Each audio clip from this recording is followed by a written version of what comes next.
All right, it's a big news day. Cryptocurrency continues to struggle. Now it's not just China doing the saber rattling. Here in the United States, our government is looking into big transactions in crypto and making their own cryptocurrency to compete with Bitcoin. And is this the beginning of the end of Bitcoin and the crypto movement? Or is this the start or the end of the beginning? We're going to get into that. Also, Robinhood is going to give retail investors access to IPOs on the first day at the IPO price. An amazing announcement and more. The founder of Magic Spoon is with us, which is an amazing protein cereal, which I love and I buy. And he started with crickets in bars and that failed, but he still loved protein, just not from insects. He tells that whole story on the back end. And I got a special message for you at the end of the pod in the button. Stick with us. This Week in Startups is brought to you by LinkedIn Jobs. A business is only as strong as its people, and every hire matters. Post your first job for free at linkedin.com/twist. Terms and conditions apply. OurCrowd helps you invest early in pre-IPO companies alongside professional VCs. If you're interested in investing, you can join OurCrowd for free at OurCrowd.com/twist. And Secureframe helps hundreds of companies get enterprise ready by streamlining SOC 2 compliance in weeks, not months. Get $2,000 off your first year by going to secureframe.com/offer/twist. Let's take the first story. It's been a rough week for crypto, and it keeps getting worse. The U.S. Treasury Department has cracked down on crypto, or they're saber rattling, and the Fed has announced they will explore a centralized digital currency, just like China has announced a digital yuan, and they're going to start exploring it this summer. So this leads to a lot of people doom and gloom. Is this the end of Bitcoin? Is it the end of crypto? I think if we look at the arc of history, this might be looked at as the starting line or the end of the beginning is how I would describe this. This isn't the end or the beginning of the end. It's the end of the beginning. The beginning will be looked at as the 10 years of the early days of Bitcoin and the 10 years before that of e-currencies, virtual currencies, in-game currencies, etc. So we covered Bitcoin, obviously, on Wednesday after China banned their banks from servicing crypto-related transactions. And now the U.S. is getting into the mix. So this is a lot of news, but not a lot of facts, right?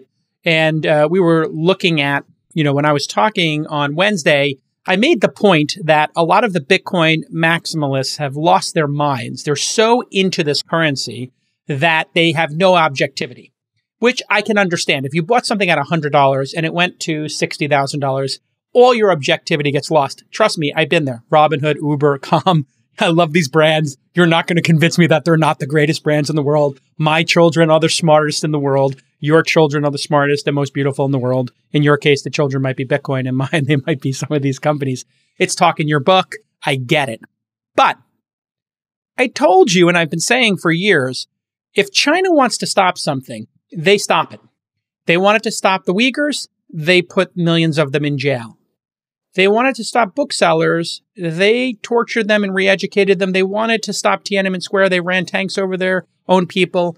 And they wanted Hong Kong back. And they didn't want protests. And they just took those people to the mainland and instated their own mainland government in Hong Kong. So I think we can all agree that if China doesn't want Bitcoin to exist, just like they don't want the New York Times or Facebook to exist, they're capable of doing it. If they can stop the New York Times, Twitter, Facebook, and VPNs and certain books to be sold in China, they can stop Bitcoin in China. It's a very simple thing to do. You execute people, you torture people, you re-educate them, and everybody stops doing that behavior, or it goes so underground that the cost of being a Bitcoin miner or running Bitcoin servers or having thumb drives with Bitcoin on them becomes so great that, like VPNs and other things in China, you would just stop doing it. So let's put China aside. How would you stop Bitcoin in a democracy where people get to vote and you have representatives and you have a legal system? Well, here's my quote. And I've been talking about this for a while. If we feel the US dollar is suffering compared to cryptocurrencies, our government has a very easy way to fix that. A 10% tax every time you buy or sell cryptocurrency on top of whatever taxes you're already paying. A crypto currency premium, if you will.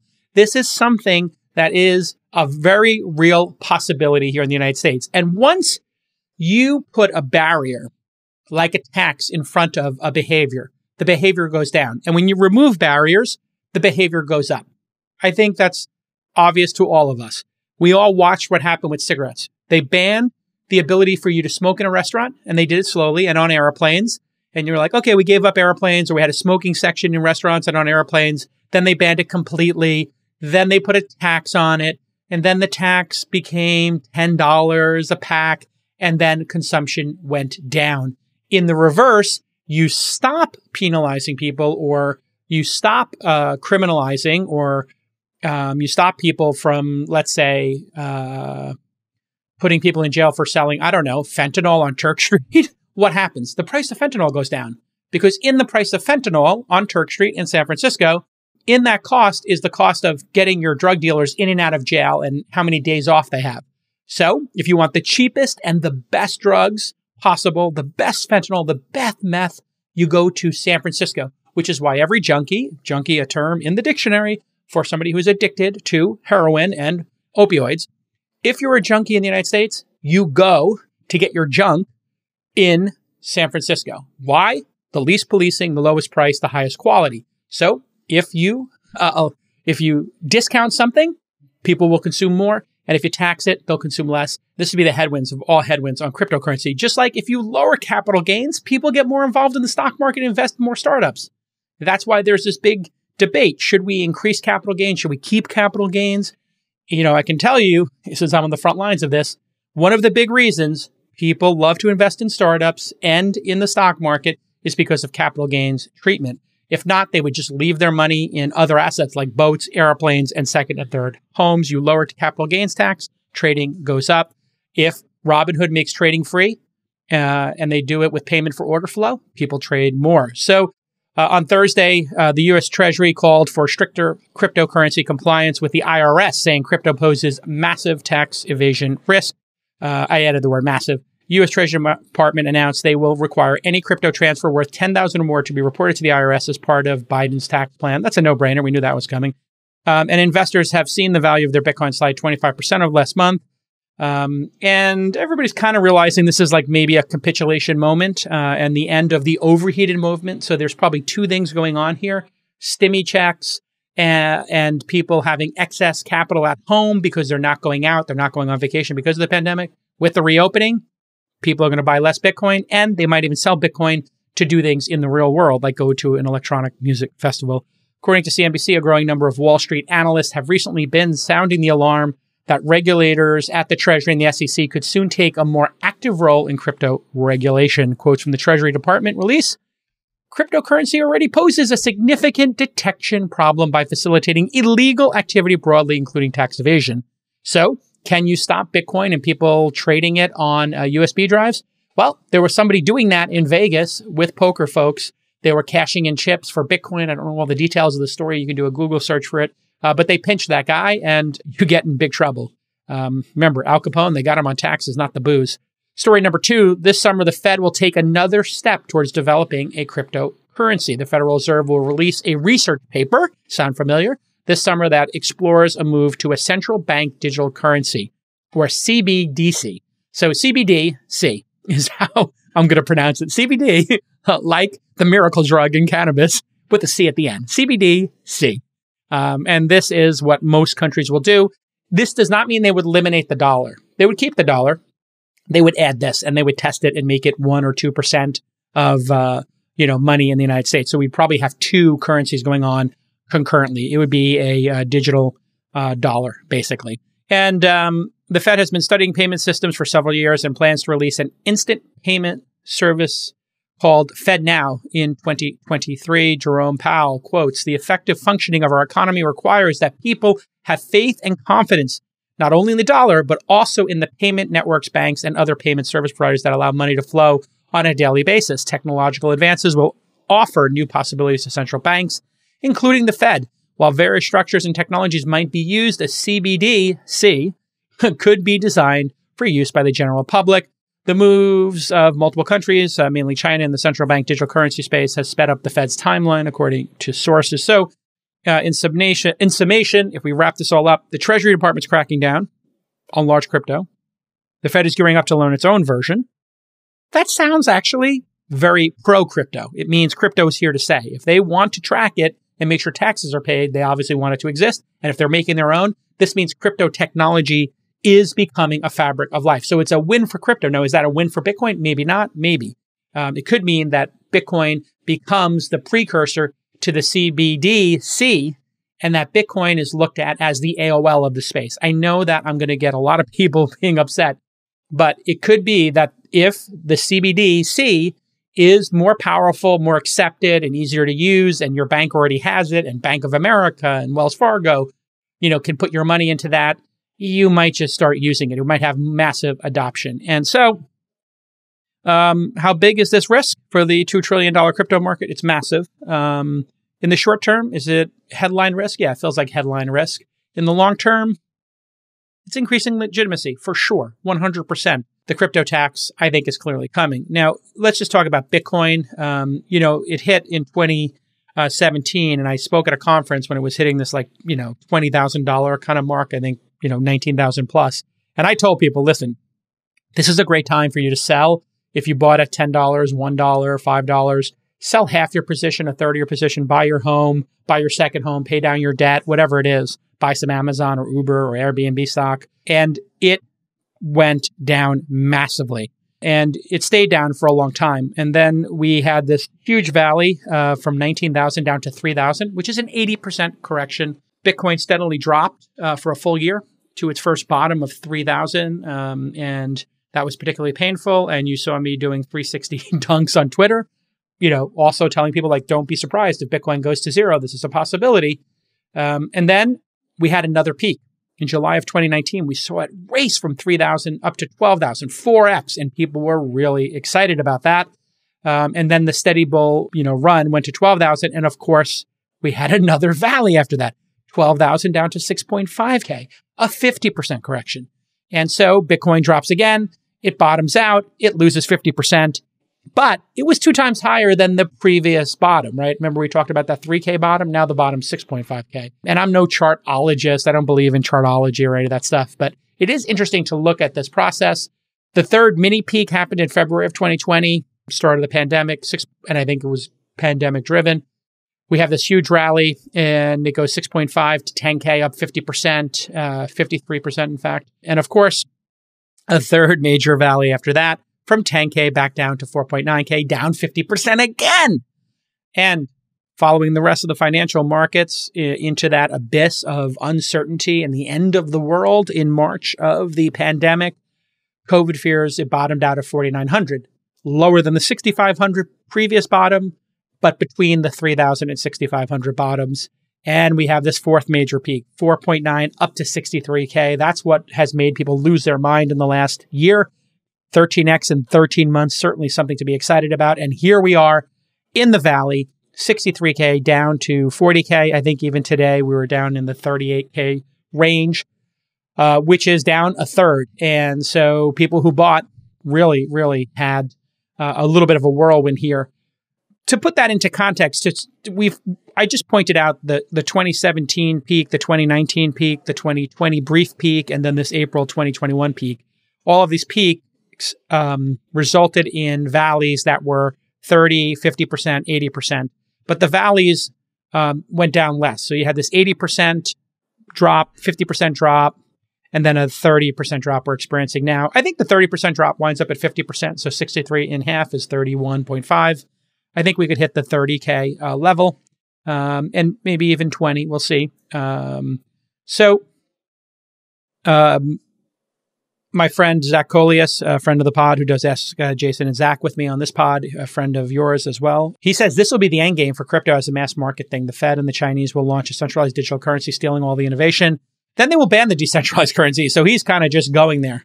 I think that these things will be regulated. They'll become underground. They'll probably over time become secondary to the ones that the sovereign nations deem acceptable. And I know that this is going to tweak a lot of you, but Bitcoin maximalists, in the market today, they're not the developers who've developed the technology. Those developers, I think, have been selling their positions through all these peaks and valleys. In fact, I think the valleys the smart early Bitcoin holders, I'll call them the single digit crowd or the 2-digit crowd, people who bought it from 10 cents to $100. I think they've been selling this whole time and buying Amazon stock and other things. And I think this has become religious. I think it's become a mania. And I think the people who were, seeing on Twitter from accounts that are anonymous or pseudo-anonymous, a lot of these could just be accounts created by people who have large positions who are pumping, and trying to clear positions before this whole Ponzi scheme bottoms out and gets replaced and the technology gets basically co-opted by governments. That would be the most cynical take on all of this. I think it could be a long, slow decline for Bitcoin, or maybe Bitcoin keeps going. Who knows? The majority chance, I think, is that Bitcoin will see 25,000 before it sees 100,000. That would be my bet. I think it's a pretty easy bet to make. Growing your business takes more than offering a popular product or service. It's essential to have the right people in place to ensure your company operates smoothly and has the potential to expand. LinkedIn Jobs helps you find the best candidates for free. Hiring is definitely part of my strategy here at Launch. We just hired a curriculum designer who's doing an amazing job. We hired a second producer, Justin. Amazing job. Do you know where we find the most qualified candidates? LinkedIn, of course. And I'm going to give you an amazing offer in a moment to put your first job on LinkedIn Jobs for free. You basically get to hit that 740 million member network of professionals on LinkedIn. It is ginormous. And if you're willing to do remote, folks, you're also going to be able to hire people from around the world. You just fill out a bunch of targeted screening questions. That's my favorite thing to do, to ask people, what do they read? What news sources do they like? And you want to get in front of the people with the skills, experience, and motivation you need. They've got great filtering and management tools. That's all just done inside of LinkedIn. Easy peasy, lemon squeezy. When your business is ready to make that next hire, find the right person with LinkedIn Jobs. And now you can post your job for free. Just visit linkedin.com/twist. Again, that's linkedin.com/twist to post a job for free. Terms and conditions, of course, apply because they're giving you a free job posting. Okay, let's get back to this amazing episode. In other news, Robinhood, which I'm an angel investor in, just for clarity and to do a little mini flex, announced IPO access. They're basically going to allow retail investors to buy IPO shares before the company officially lists. In a blog post on Thursday, Robinhood, titled "Robinhood is Democratizing IPOs," Robinhood announced they were rolling out IPO access to retail investors with no account minimum. This is super important and amazing because obviously IPOs pop on the average of 36% in 2020, according to Dealogic. And retail investors usually don't get involved in that, so there's a little more democratization here. Some notable one-day pops: Snowflake 104%, Lemonade 139%, BigCommerce 201%, Airbnb 100%, DoorDash 85%, JFrog 62%, and Palantir 38%, all on their first day of trading. So how's it going to work? Well, Robinhood users will search the upcoming IPOs from a list of participating companies that plan to distribute their shares to Robinhood. So Robinhood is going to go to each of these issuers and say, hey, can we get an allocation? Just like a bank would. And I think that they will become the preeminent bank for this. And you probably didn't see this coming. Obviously, I did see this coming because I've heard about it from the grapevine as an angel investor, that they might continue their path towards democratization. If this is their path, boy, Robinhood as a clearinghouse for IPOs sounds pretty compelling. If they have tens of millions of members, that would cement even more people using the services if you could get in there and get that first day buy or pre-order, as it were, a reservation. So you request to buy your shares at the initial listing price. When the final price is set, you can review, edit, or cancel before the shares are allocated. So watch and wait. IPO shares can be very limited, but all Robinhood customers will get an equal shot at the shares regardless of order size or account value. So that's the key here. Robinhood, despite some of the stumbles and trips and falls they may have had during these peak outages or peak moments of trading or unprecedented, short selling battles versus the longs, Robinhood has always stood for trying to democratize and make the financial system more equitable. And here is a perfect example of it. So how are they going to do it? Robinhood will not be an underwriter, but they will get an allocation of shares by partnering with investment banks. I wouldn't be surprised if Robinhood bought an investment bank. I have no inside information on that, but why not? The reason why not would be they would be competitive and it would limit their ability to get other underwriters. But it's possible that they could buy an underwriter. Are they the first movers? Nope. SoFi made a similar announcement in March, but they will act as an underwriter and require $3,000 account minimums. And the old guard has offered IPO investing with a much higher barrier to entry. You may know about that if you have a Morgan Stanley or a Goldman account with 7, 8, 9 figures in it, but you would not know about that if you didn't. You would be getting those offers by email or on the phone from your money manager who you pay a VIG to. So if you look at Robinhood and SoFi and you compare them to the old guard and the barriers to IPO access, Robinhood, no minimums, SoFi, 3K account minimum, Fidelity, 500K account minimum, TD Ameritrade, 250K account minimum, Charles Schwab's 100K. And Ameritrade and Schwab got sued by Goldman in 2018 over IPO stock sharing after Goldman attempted to end the contract with the brokers. Goldman wanted to sell more shares to its own clients rather than lending them to TD and Schwab to sell to investors. So this is pretty amazing news. And just a quick hit, I got to listen to Antonio Garcia Martinez on Kara Swisher's Twitter space. He talked a little bit. He kind of agreed with me that Slack is the Trojan horse that went into every company. And it basically, I loved his metaphor. I always said, Slack is just not the place or any electronic communications for political discussion, religious discussion, any charged topics, just like you shouldn't discuss your relationship or your finances or religion or any politics over SMS messages or on message boards, because it eventually devolves into somebody calling somebody Hitler. Goodwin's Law, if you want to look that up. And so he has the same exact feeling that a lot of the Coinbase and Basecamp issues, and in fact his issues at Apple, are part of this. You have employees who have a venue inside of a company to debate. They didn't used to have that unless maybe at a Friday meeting or, an all hands or during a lunch. But when you put it on electronic communication, that's the big thing that's causing this chaos. Obviously, Trump being president for 4 years made a lot of people lose their minds as well, understandably. And, Kara has a very good point in all of this, and I give her a +1 for this, which is Apple and Google coddled employees for decades. And she's pretty objective about this, saying, listen, don't be afraid to yell at the CEO or tell us what you think. And they gave everybody kombucha and snacks and bring your whole self to work and all this stuff. But it turns out that might have been a really bad strategy or disingenuous because you give employees all this empowerment and then all of a sudden they have power in the Slack room or on a message board and your company hits scale. Man, it could blow up in your faces. And, all these non-essential perks and keeping people, like kids. We're going to take care of your gym. We're going to take care of your dry cleaning. We're going to clean your clothes. We're going to drive you to work on a school bus, and you're going to be in an open office plan like kindergarten. We're going to have time on the rug to tell stories. Like all this nonsense that, people did to coddle employees and keep them, nurtured and in this cocoon or womb at the Apple or Google headquarters or Facebook headquarters. I think we're starting to realize work is work. Your life is your life, and maybe it's good that you have your own life after work. And so finally, Antonio makes a, good point. And he was basically talking about his own mental health and how he lost his mind just over the last couple of years on Twitter because he's a full contact person. I don't know if he's being satirical. He tends to be a little satirical.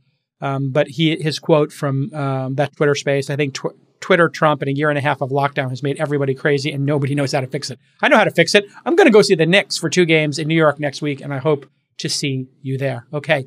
Next up is the founder of Magic Spoon, a great cereal, a great story. He started with crickets and he ended up with protein cereal. Stick with us. It's time for OurCrowd's Deal of the Week. Right now, you can join OurCrowd's investment in Cyto Reason. Cyto Reason has partnered with 5 of the 10 largest pharma companies to deliver life-saving drugs at a fraction of the time and cost. According to the deal memo, Cyto Reason's AI models the human body at the molecular level and completely changes what's possible in the trillion-dollar drug development landscape. You can get in early on Cyto Reason and other unique opportunities at ourcrowd.com/twist. By the way, did you know that OurCrowd investors were able to get in on some of the best IPOs of 2019 and 2020? They benefited from companies IPOing like Beyond Meat and Lemonade, and some of OurCrowd's companies have been acquired by buyers like Intel, Nike, Microsoft, Oracle, and Uber. With OurCrowd, accredited investors can invest directly and easily in startups early, before they IPO or get bought. Accredited investors can participate in single company deals for as little as $10,000 or one of OurCrowd's funds for as little as $50,000. The investment professionals at OurCrowd have already invested hundreds of millions of dollars in over 200 companies with dozens of exits. Again, the OurCrowd account is free. Just go to OurCrowd.com/twist. All right, welcome back. And a great founder on the program, a founder who failed at his last startup building Cricket protein bars. Yes, Cricket protein bars. I kid you not. I got pitched on a lot of Cricket startups, a great source of protein. But his second company, after the protein bars made of crickets, is one that I am absolutely delighted by. And if you try this cereal, I guarantee you're going to love it too. It's quite addicting. And from what I understand, if you're into keto or maybe not spiking your blood sugar, Magic Spoon is magical. And that founder is Gabi Lewis. Welcome to the program. Thanks for having me. Good to be here. So as I ribbed you a little bit there in the opening, you started with crickets.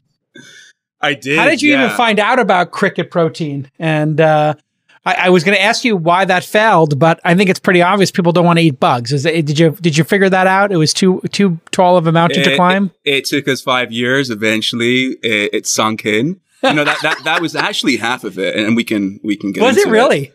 So part of it was the demand side, obviously. Hard to sell people to eat something they think is not only weird, but downright gross. So yeah, bit of a marketing hurdle there. But the harder part actually was the supply chain. So when we started that business, and just to sort of get into why we started it, the idea was that insect protein in general, crickets in particular, extremely sustainable protein source compared to pretty much anything we conventionally eat for protein.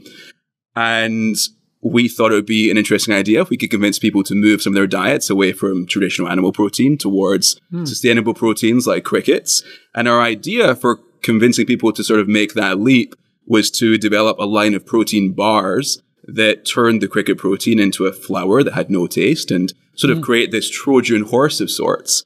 And the Trojan horse was a little bit harder to get in than we thought it might be. Yeah. And then, like I said, even the harder part was creating a supply chain from scratch with insects that you have to optimize the feed and the temperature and the water and I would just imagine it must be like 100 crickets in each bar, and chasing around the forest trying to find 100 crickets per bar must have taken forever. You know, they weren't wild caught or foraged. These weren't free range crickets? I'm not interested. I know, farm raised, but the upside of farm raised, whether it's fish or cattle or crickets, is you can control the feeds, you can optimize the omega-3 profile, and so very healthy crickets despite not being free range. Yeah, I mean, it was a really great idea as a founder when you think about it.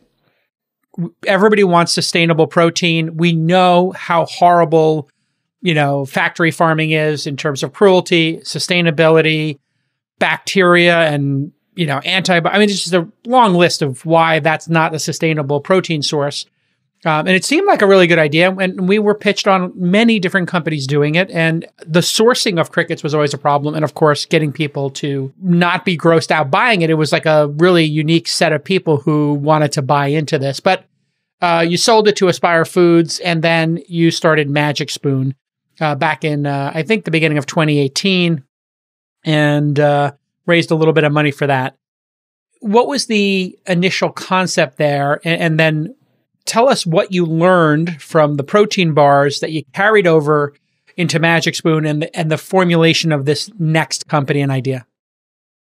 Yeah, so I think first learning is sell something that people actually want, which sounds flippant, but I think a lot of founders don't quite appreciate product market fit. I think especially in the food world, there's this idea that you can take a cutting edge ingredient, whether it's moringa or kombucha or, an obscure mushroom with amazing benefits.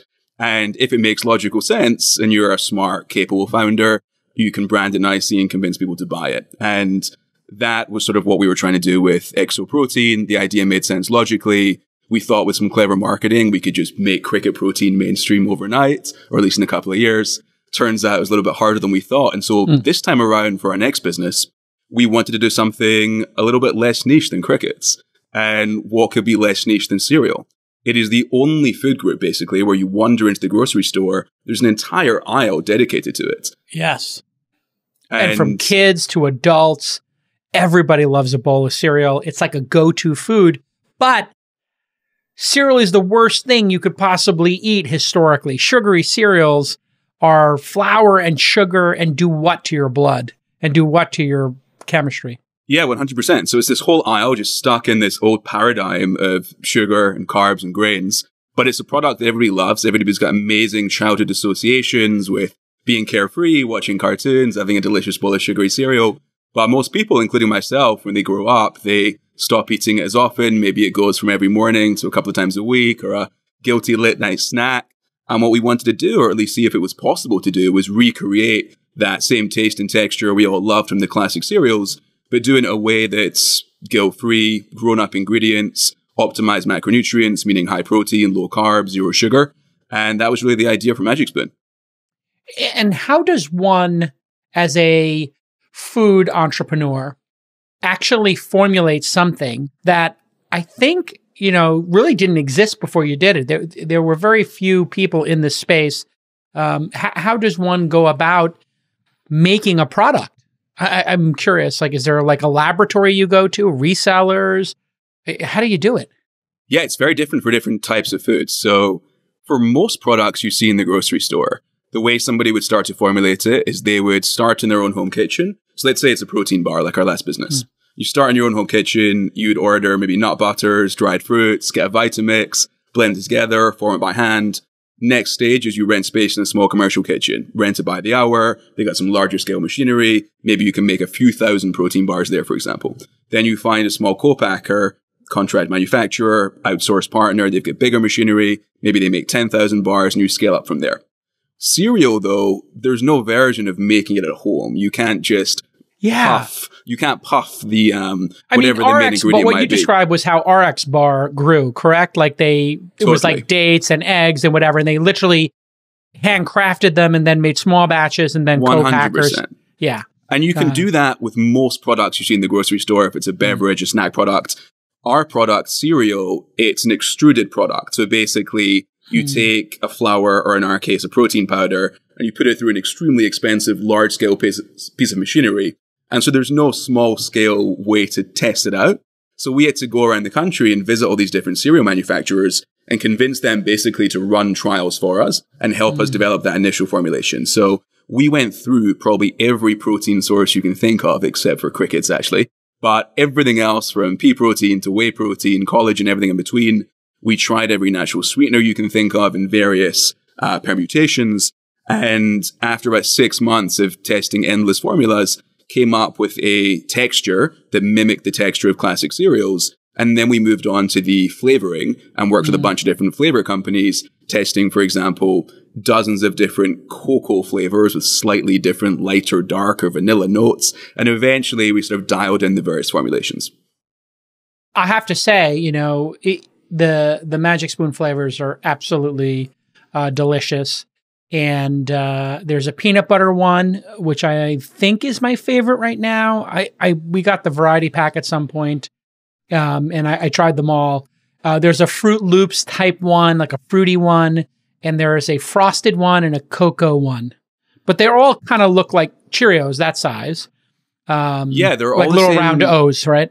Yeah, they're all the same shape. They're all round. We have 5 or 6 sort of evergreen flavors, and then we launched limited edition flavors every 6 weeks.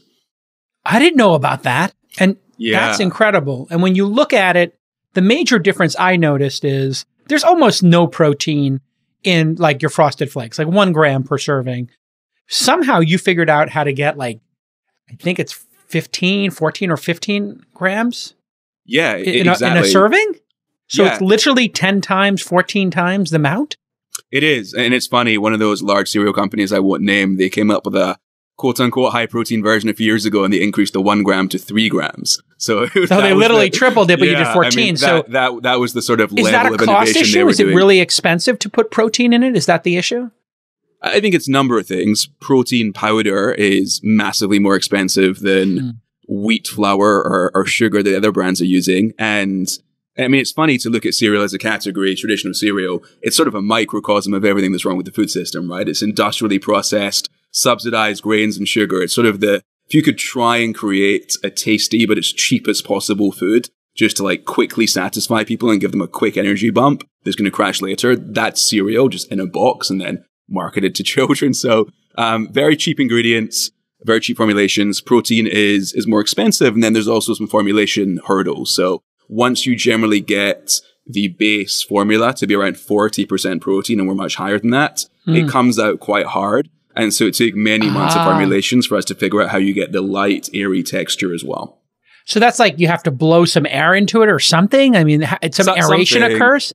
Yeah, something like that. And then I think the other piece as well is these large cereal companies, whenever they've tried to make healthier versions, it's backfired. So Lucky Charms famously removed artificial flavorings from their cereal a few years ago. And the sales plummeted. And so they were like, oh, maybe we shouldn't try and make this thing healthier. Really what happened is that everybody that didn't care about nutrition, they didn't care that there were no artificial flavors in there anymore. Yeah. It just tasted a little bit worse to them. So they lost those customers. And people that do care about nutrition, it's still terrible for you. So they didn't get anybody new either.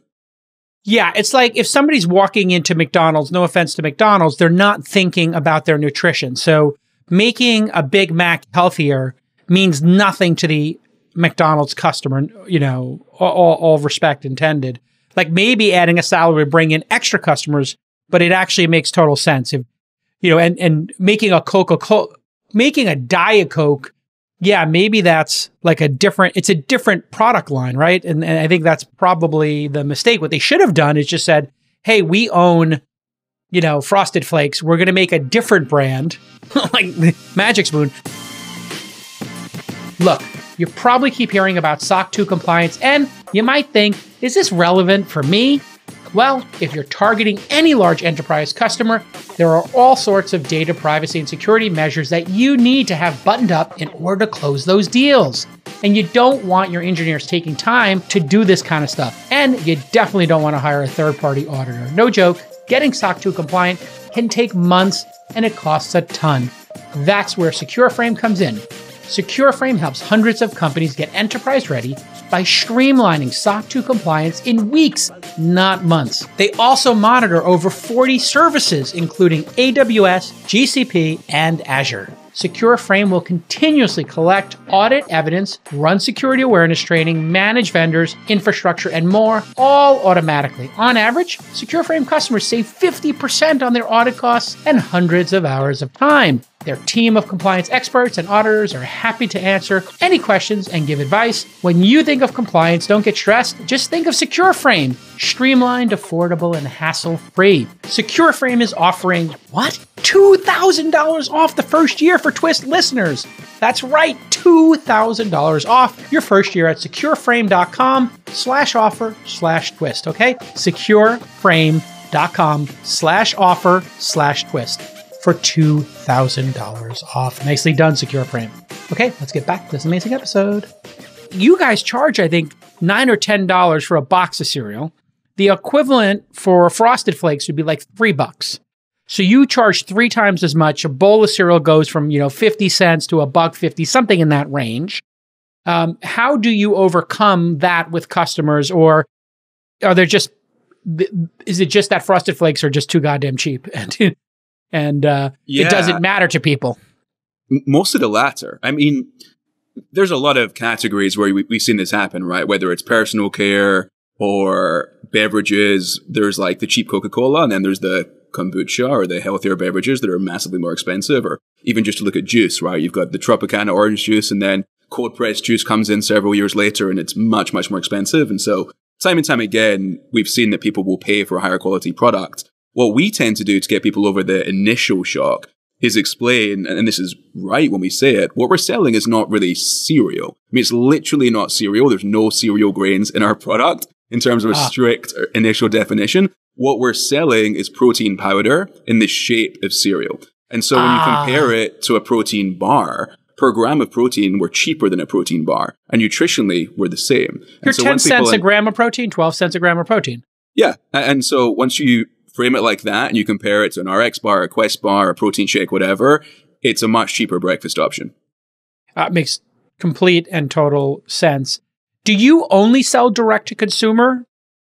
We do. We actually just launched on Amazon about a month ago. But Whoa. Yeah, really? Yeah, How did you, wait, about that. You did like 3 years of direct to consumer and then you go on Amazon. Do you go on Amazon because they reach out to you? So we're 2 years into the business.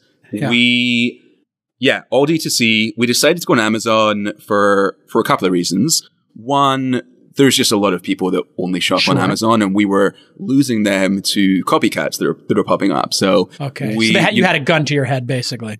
Yeah, I mean, we didn't have to do it, right? Plenty of brands have copycats on Amazon, and they decided it's still not worth them doing for, I think if you're an apparel or fashion brand, there's good brand association reasons potentially not to go there. For food, I don't think that matters at all. But for us, we just saw the monthly search volume for Magic Spoon cereal, and we saw these other brands that were just copying what we're doing, taking that. And so we figured we might as well just take that share there as well. And so I see, I'm looking at it right now, $44 for subscribe and save. When you do it on your site, it's $36. So there's a super incentive to go direct. And is that part of the idea in managing the, when a brand is going to manage Amazon as opposed to having Amazon manage them, you're going to just charge, you're going to give a discount for coming to your site, and it's just a little more expensive. So for me, if I did subscribe and save, we're talking about an $8 swing. If I'm going through this monthly, I'm going to get $100 a year. It's quite significant. It's like 2 free months if I go direct. Yeah, part of it is the subscription program we have on our site. Part of it is also we have the core flavors on Amazon, but the limited edition flavors that we launch every 6 weeks, only on our website. And so last month we launched maple waffle and cookies and cream. They sold out in a couple of days. Next week we're launching 2 new flavors. I didn't know about this. This is making me get hungry just thinking about it. So can I subscribe just to the new flavors, or do I have to come to the site and it's like a drop and it's like I got to be there on the right time? It's the latter. I mean, we'll email you, we'll text you, we'll make you aware. But because they don't occur with sort of a definitive frequency, there's no subscription just to those. But I think it's a terrible idea. Actually. Respectfully, Gabi, I think it's a terrible idea. I think what you should do is there should be a VIP program. And you, if you subscribe for the year, I give you all my money for the year for 5 boxes a month or whatever. What would that be? Yeah, I buy 40 boxes a year. You guarantee me I get every special edition. Can we make a deal? Like a VIP product? Because 40 a year is $400. I give you $400 at the beginning of the year. Yeah. Or whatever it is. You buy in up front. Yeah, you just get all that cash up front. Yeah, no cancellation. Boom. Yeah. And you get guaranteed. Good for cash flow too. Love it. When you brought this idea to venture capitalists, did they think you were nuts? How do you get a venture capital firm to agree to this? Excited by cereal? Yeah. Yeah, it does seem a bit crazy. No, and you've raised 3 rounds of funding, I think. So you've raised well over $10 million, right? Yeah, but we were used to pitching crickets. So all right. So a little easier than that. Yeah. Once you've been trained on that, anything's easier. It was funny, actually, when we spoke to traditional food VCs, there was this conventional wisdom that cereal as a category was dead.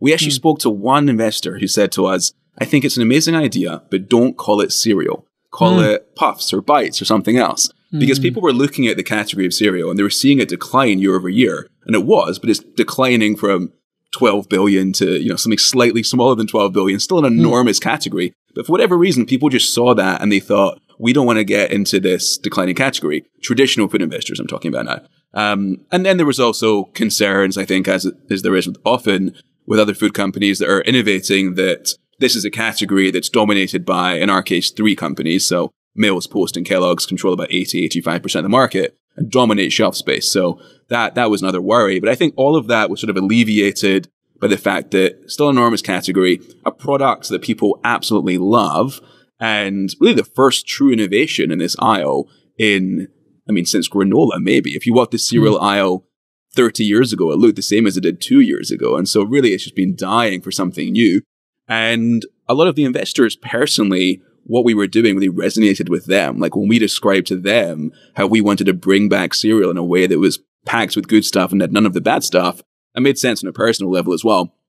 And then we also raised most of our funding from investors that actually backed our last business. And so even though most of them didn't get the outcome they wanted in the last business, they had a lot of trust in us from the 5 years we'd worked together. And so most of them actually backed us again in the initial rounds for Magic Spoon. So you proved that you were a good steward of capital. You're going to make a good run at it. So you had built up that trust for the second company. Now, as a D2C company, you got to have marketing channels. I've seen you guys, I think, on the Insta, and I think I've heard you on podcasts. Mm-hmm. What works for D2C, and especially in today's market where my understanding is when the economy is really hot, the Facebook ads get too expensive for D2C products, only work for software products, really. And so I don't know the margin of your business, but it's pretty healthy, I'm assuming. But obviously you can't be as healthy as, calm.com selling software or some video game that has people paying $100 a month in virtual currency. So how do you build a D2C business? And has that changed now with the Facebook algorithm mobile changes? Yeah, I'll answer that last piece first. Okay. Not much has changed for us. We have a very mass product, right? So we haven't typically relied on straight narrow targeting. We've typically done like broad audiences. And that's been, I think, when you asked earlier about our learnings in the last business, one of the biggest learnings now is we want to make sure we're building a product with mass appeal. And so some people like our product because it does work for the keto diet. It doesn't spike blood sugar, but this works just as well for a mother or father of 5 that want to give their kids a quick, healthy breakfast in the morning. And so we've been very careful not to target just specific niches. In terms of other channels beyond Facebook and Instagram ads that every D2C company is playing in, we do a lot in podcasts, like you mentioned, both larger ones like Tim Ferriss, Pod Save America, and then a bunch of smaller ones as well. We do a lot of influencer marketing, and that ranges from tiny influencers that we're just seeding product to, all the way up to major celebrities who became investors in our business, and then a sort of bunch of things in between that are cash and rev share and any number of different relationships. So when you look at podcasts, I'm just curious, if your average lifetime value is whatever, 4 or 5 months, $200, something like that, who knows what the real lifetime value is because you're only 2 years into the business. But these podcast ads on Tim Ferriss or other at-scale podcasts might be whatever, $20,000, $30,000, $40,000 an ad, and you're selling $40 worth of cereal in a 4-pack. Is that even possible for you to be profitable from the get, or are you looking at it as like half branding, half ROI? How do you think about that? Well, the flip side of what you're describing is that we have much less consideration, a much higher conversion than these other companies, right? So yes, like someone might be selling a $1,000 mattress, the higher margin on that purchase, higher average order value. We're 5% of that average order value, but I bet our conversion rate is, more 20x their conversion rate. So people buy this quickly. When someone sees or hears an ad from us, it's not then a month of us retargeting them in 6 different places and then making sure there's word of mouth. If you're trying to sell 8 Sleep's $1,500 bed, which I'm an investor in, it's well worth it. You've narrowed the audience down to people who really care about sleep and who can afford to spend that. And it takes time. Yeah, exactly. Yeah, and you have to convince them it's a considered purchase and all that stuff. And then in terms of influencers, what works there? Because I've heard that nano and micro influencers are super effective and that like the big, huge ones, people with tens of millions, are not effective, and that it's really this sort of mid-market. Is that true directionally, or is it, you have a mass appeal product, or are you just doing like the people who work out and who are in great shape and, into diet? Yeah, with all this stuff, it's trade-offs, right? So if you're looking at pure efficiency, I'd say generally the smaller the better in terms of just return on ad spend, but you can't scale that quickly. So you're not going to build a big D2C business only working with influencers with 5,000 followers. And so if you want to grow quickly, you need to be playing in sort of the next stage. So let's call it 100,000 to 2 million followers. And so that's usually where we're focusing. That's the right blend of efficiency and scale. Once you get beyond that, and there's like 4 different managers involved and much longer contracts, it gets a little bit harder. And also that becomes more of a brand awareness play. So we're in that middle area. We do it mostly on Instagram, stories, and YouTube, actually, and starting to explore TikTok as well. Got it. Your TikTok makes total sense. When the grocery stores must have come calling, the Walmarts or the, whatever, Costco's, when they start calling, how do you think about them as a business? Are you going to take the same approach, or is there just not enough margin for you to run a robust business? How do you think about them? Yeah, plenty of margin. First of all, we built this business assuming we're going to go to brick and mortar eventually. So actually, when we started a couple of years ago, I didn't think we'd be purely D2C 2 years in, honestly. I didn't think we'd be able to build a business this big, this quickly, only D2C, just because it hasn't really been done in food very much. So we've been developing relationships with the large retailers since our last business. So we know them all, we talk to them, and eventually we will be everywhere that cereal's purchased, basically. We need to be. And then you have one form factor of cereal, which is these O's and this puffiness. They're very light, crispy. They do well under milk duress, I find. They don't get soggy, which is pretty nice. But have you started to think about like maybe some other types, or is it going to just be changing the flavors? And have you thought about other brand extensions, or do you think it's best to just stay focused on cereal and own that? We've thought about it, but really there's no need for us to think beyond cereal in any detail right now. It's an enormous category. I think that was actually maybe one of the differences when we're talking to food investors versus tech investors early on. Every tech investor's first question was, what's the platform? Where do you go beyond cereal? Yeah. But when you look at the food industry, very few food brands are able to really move beyond a hero product. So whether you were talking about Quest bars and yes, they have chips and pizzas and all these things, but bars are still the core business. Or Vega, for example, that's got endless different bars and shakes and powders, but really there's one powder that's core business. Usually there's a hero product and that's the main focus. And for us, because cereal is such an enormous category, there's not really a need to start playing in bars or yogurt or any other smaller category that's really just distracting. Yeah, that makes total sense. So what's next for the business? What are the challenges now that you've gotten to? I'm assuming, millions or if not tens of millions of dollars in revenue. You're a virtual company. It's a small company. I think you're trying to keep it lightweight. But what's next for the business? Just more of the same and scaling?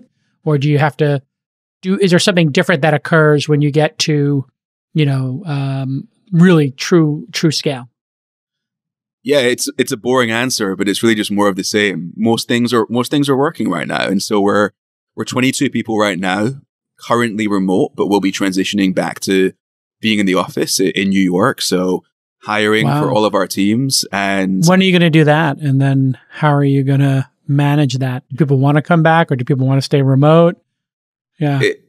It's a great question that we're navigating currently. I think to all the employees of Magic School listening, get your asses back to the office. You can't negotiate it. Here's the official announcement. Yeah. No, I think most people have been craving the sort of interaction. We're such a small company and everyone is in New York. So we've been seeing each other for sort of outdoor meals the past couple of months and gradually reintegrating everybody. And people are just really excited, actually, we're finding. So it'll be a process over the next several months. Start off, a couple of days a week probably, and we'll play it by ear. Yeah, I think most of the companies here in the Valley are starting with the 3-day-a-week thing, and you pick which 3 days. I'm talking about the big at-scale companies. The Googles, I think, announced they're going to be 3 days a week.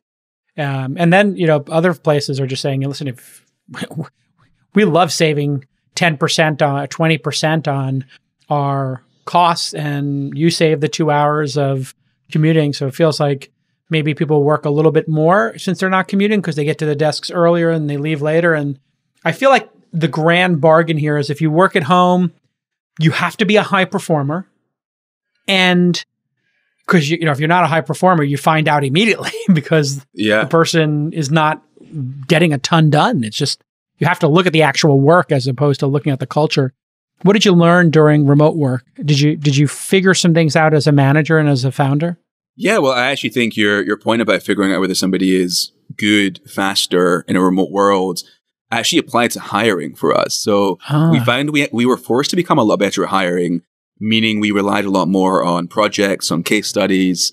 I think we're less prone to any bias from somebody walking into a coffee shop or office and just being charming in person and seeming smarter than they are, perhaps. So I think we got much better at hiring. Well, it does take out the theatrics and performative nature of interviews, totally. Which are, you have to put on your best face, you get a haircut, you shine your shoes, you come in, and if you're extroverted, and confident, you get the job. And if you're introverted but, an assassin, maybe you don't.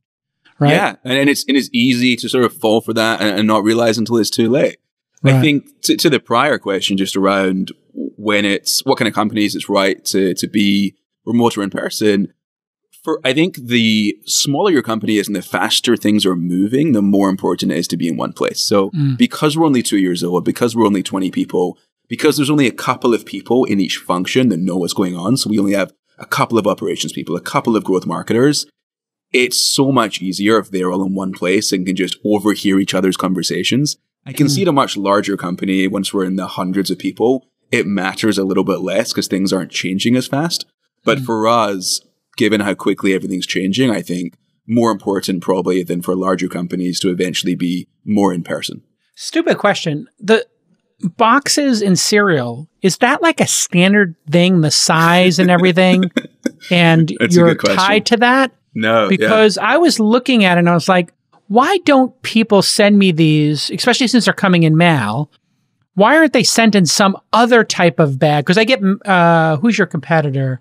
Keto Crunch. I forgot the name of it. There's another one that's really good too. What's the name of it? You know the name. Caitlin Crunch? There's a few. Yeah, there's Catalina Crunch is Catalina Crunch. So I think there's like and I don't know who came first or if it matters, but I would say their cereal is like really hard. Yours is very soft. So I actually, and it's going to break your heart, I kind of have both in the house and I alternate between the two. Unplug my mic and walk away right now. Absolutely. And just storm off the set. But I will say, like, I do think like they complement each other nicely. Theirs is more in a flaky kind of way and yours is more in the cereal kind of way. I find yours is lighter, theirs is a little heavier. So it's kind of nice to switch them back and forth. But I guess yes. It's the a good box question. thing and the size thing, because they're coming in these little pouches. You're coming in the big classic box. How do you think about that? I think from a purely practical function perspective, boxes are not the optimal choice. We chose a box mostly for branding reasons. Yeah. We want to convey this sense of nostalgia. Yeah. We want to make people feel like they're eating a classic box of cereal. And all the slight frustrations of ripping it accidentally as you open it that come with that sense of nostalgia. Another thing, just more practically, eventually when you're thinking about retail, the stand-up pouches are typically for granola. And so when you talk to a retailer, if you're selling cereal in a stand-up pouch, it's very confusing. As confusing as if you were selling granola in a box. They don't quite know what to do with that. But all right. I've got a very important cereal question for you. All right. What flavor is classic Captain Crunch? That was always and I'm not talking about peanut butter Captain Crunch, because that's peanut butter version of Captain Crunch. But the original Captain Crunch, the golden one, that's made out of crunch berries, which are a fictional item. What flavor is Captain Crunch? That's a fantastic question that as somebody born in Scotland who grew up there, I don't really have the childhood memories of eating it. So I can't. It's literally yellow. It's like a yellow orange. It's sweet. It's delicious, but nobody knows what is Captain Crunch actually, what is that flavor actually closest to when you think about it? It's sweet. It's savory. It's crunchy. But that's about it. You can't really figure out what the flavor is. Is it slightly corny, perhaps? Would you describe it as? I'm not sure. It doesn't know. Cornflakes are corny. Frosted Flakes are sugary corny. This is not that flavor. And I don't know. I'll give you another question. Go ahead. Your classic favorite fruity cereal. Do you know what flavor that actually is? That's interesting. So Frosted Flakes comes to mind, or Fruity Pebbles. Now, I'm sorry, Fruity Pebbles or Fruit Loops. Now, Fruit Loops are similar to yours. They're like Cheerios, they're in the circle. And then Fruity Pebbles are just tiny little flakes. And they don't taste like any one particular flavor. I'm feeling the crunch in my mouth. Yeah, they're not citrus. They don't taste like apple. Are they lemony, orangey? No, I don't know. What flavor are... Yeah, close your eyes next time. They're mostly lemony if you close your eyes. Are they mostly lemon? Yeah, very citrusy. It's kind of strange. Is it the first citrusy? time you realize that. Yeah. Because the milk is countering the citrusy, but is there actually citrus in like a Fruity Pebbles type thing? Or is it just all artificial flavor? I couldn't speak to exactly what they're using, but if you close your eyes, it tastes surprisingly citrusy. Wow, that's interesting. Huh. All right, listen, continued success with the business. Congratulations on raising $10 million last year or just late last year. That's going to take you for a while, I assume. Who'd you do the $10 million with? Was that an inside round or? Yeah, mostly an inside round. Yep. Oh, very nice. So things are going well. It was a preemptive inside round. They offered you before you went to market? That's how it went down? Taking advantage of the momentum. Yeah, and working with people we know and trust. So you didn't have to go out to market. When you're a founder, tell me about that decision to not go out and try to optimize maybe for price and go on the roadshow and instead do an inside round. For me, it's a no-brainer. I mean, when I think about my life running a company, whether the valuation is up or down a few percent, that doesn't matter. And ultimately, if there's a successful outcome, it's not going to matter to me whether I own a slight amount more or less. What is going to matter is whether I know and trust my investors, whether we get on well day to day. And so to continue working with people I've known for several years is a sort of You have Jeremy Liu from Lightspeed, which is a perfect investor for you because he was super overweight and chubby. And then he went on a keto diet and he's diesel now. Yeah, he's an amazing guy and a fantastic investor. You found investor product fit. There we go.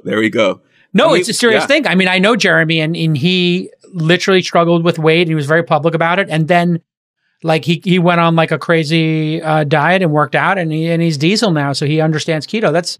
You don't have to really convince him that this should exist in the world because he's your target market. It's pretty great. Yep, exactly. All right, listen, continued success. Everybody go try Magic Spoon. It's pretty great. I will tell you that. Oh, sorry. Bleep that out. Pretty freaking great. And my kids love it and good for kids too, right? Like, yeah. Good for kids to not have all this big sugar. Many of them don't even realize it's healthy, which is the great thing. They do not. I tell you, they do not at all. And if you want to just go J-Cal style, get the vanilla and the peanut butter and you go 50-50. That's what I do. Is it vanilla or is it frosted? I guess it's frosted. Yeah, it's frosted. I actually go chocolate and peanut butter is my combo. Yeah, you know what? That's just too much. That's obscene. I mean, that's like so hedonistic. I mean, that's just over the top. What I used to do was when I was a kid, I would have Frosted Flakes and then I loved honey for some reason and I would drizzle honey on my Frosted Flakes. That was truly degenerate. Wow. That's just way too much sugar. Listen, continued success. Congratulations. And we'll see you all next time on This Week in Startups. Bye-bye. All right, just a little button here at the end of the pod. I'm doing an event, a reverse demo day called Meet Our Fund. It's taking place in June, online, virtual. Go to meetourfund.com. You'll have 25 different venture firms pitch you, and those firms will take 20 minutes to pitch you, founders, on why you should take their money, and then they'll have 10 minutes of Q&A. It's going to be a great event. You can come for free. Just make sure you apply right now because it's going to basically fill up. meetourfund.com.